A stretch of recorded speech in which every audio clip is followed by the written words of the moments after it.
juga berkira tidak ada masalah untuk kita buat peternakan moden di Bukit Tagar ini. Cuma tadi saya telah sebut dengan tuanku, tempat ini kita akan pilih tempat yang jauh daripada penduduk, mempunyai buffer yang cukupi, buffer zone dia, kawasan penampan yang mencukupi.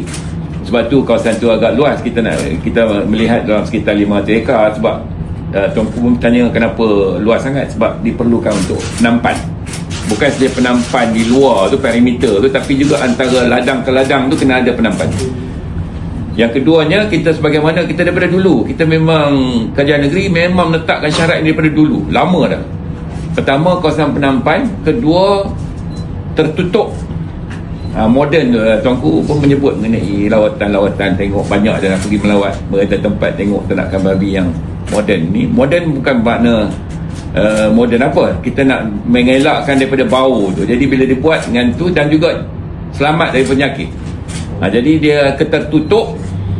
Dan kemudian yang ketiganya ialah dia tidak, kumbahan dia tu tidaklah mengalir masuk ke dalam sungai dan sebagainya, maka dia mesti zero discharge.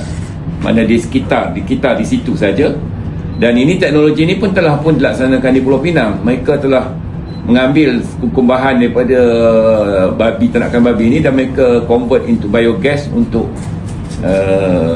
generate elektrik.